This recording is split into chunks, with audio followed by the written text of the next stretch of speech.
across the state, particularly in our area. There are so many that have just made the assumption that this is a generation that's lost and dead. To be honest, this is a great generation, the greatest generation that we've ever produced. That's right.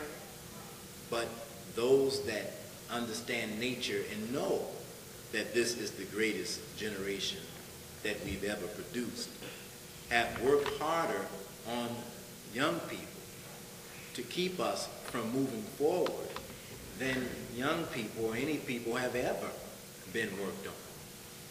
The most revolutionary thing that we can do today is unite, organize, and do something for ourselves. Let me say that again. The most revolutionary thing that we can do today is to unite, organize, and do something for ourselves. We would certainly, from our town hall, you have forum whenever you need it. Whatever issues that our students are confronting, that we can help get the word out and help share ideas with, come, that we can unite, organize, and do something for ourselves.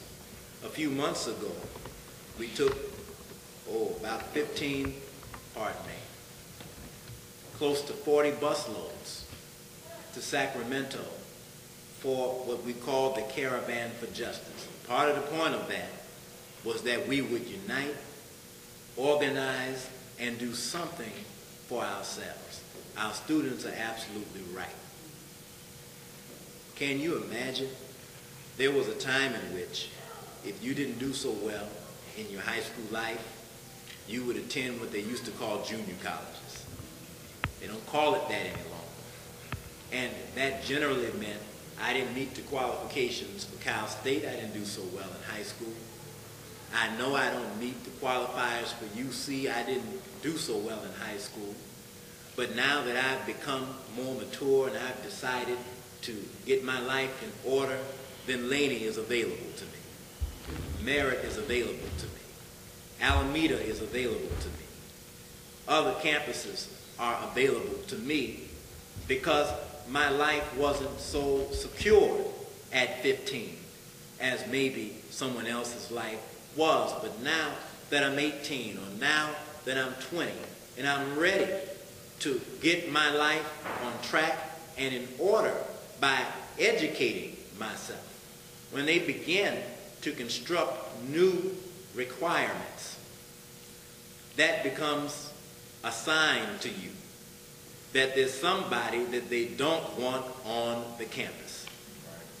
Now, it can be declared, well, they're not leaving here as equipped as they should be.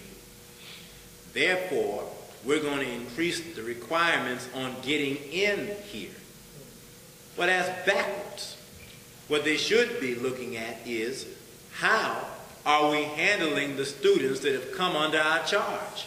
Not who handled them before us, but what you're looking at is an increase of standard for admission to the community college, an increase of financial necessities in order to be admitted to the community college, an increase of requirements in order to be admitted into the California State University. What they're looking at now is 60,000 applications, 4,000 seats available at many of the Cal States and the UCs.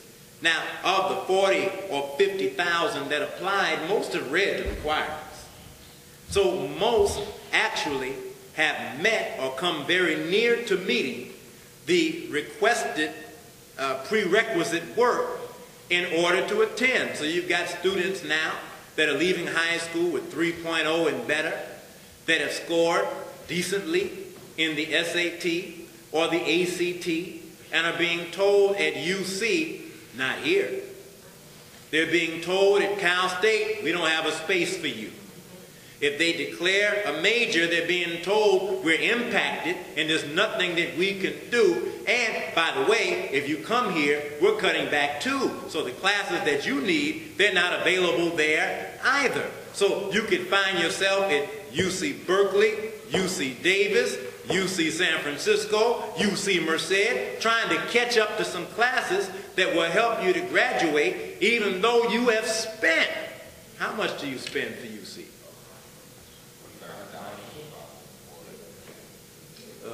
Without room and board, we're residents here. $10,000 a year. You spend $10,000, they don't have what you need.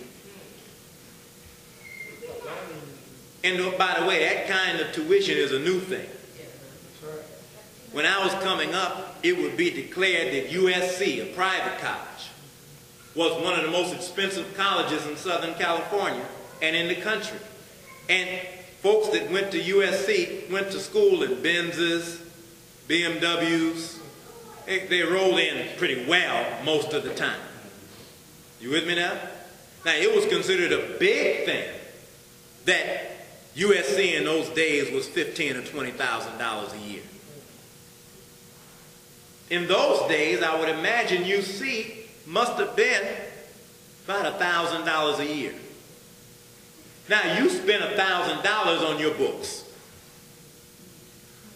More, depending on your major, in a year. Who determined that those 400 pages of paper should have a numerical value of $100 for a textbook? Who made that decision? We sent some of our students while they were in high school over to Merritt College, Alameda College one year. They went to take an algebra class. I said, "Oh, brothers, I'll get your book for you." I didn't know what I volunteered myself for. I thought I volunteered myself for $40 and thought that I was going to get 2 books, one for each of them, at $20 each. That was my silly self. They came back, I gave them a $100 bill. They came back and said, "We need more money." I said, "But I gave you a $100 bill." Well, the book is the book. I sent you 4 books. Well, I didn't have much more to give them. I said, "Okay, brothers, this is it. We're going to get this one book. You're going to have to share it and do well, because I can't do another one." But the reality is that the cost of education, I think someone said that public education is being privatized. Did I hear that from someone? My sister? That's a problem.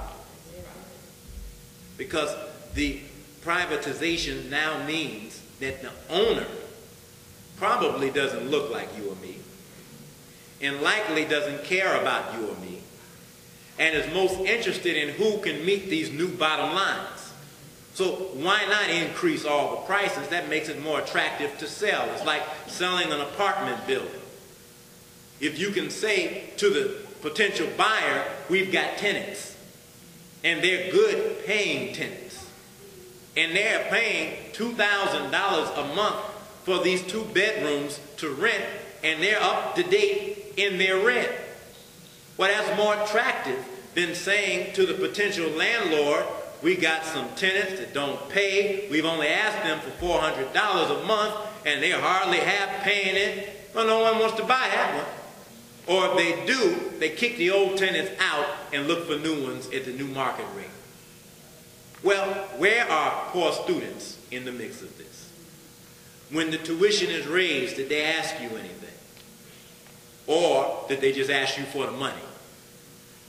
When the book prices are determined, did they ask you anything? Or did they just come and get your money? When the class requirements were established, did they ask you anything? Or did they simply say to you, "This is required and it costs this much, either take it or let it alone"? We're now looking at a system that's really coming down on itself. And we join our students and want to encourage you to keep standing. Spread the word everywhere in the community that you can. Every church, every group, every organization should be thoroughly informed with the challenges that our students are confronting. One of the failures that we have in our community is to leave you out there fighting look at you on television and say, what's wrong with those wild radical students? Well, you ought not be surprised, because Dr. King was treated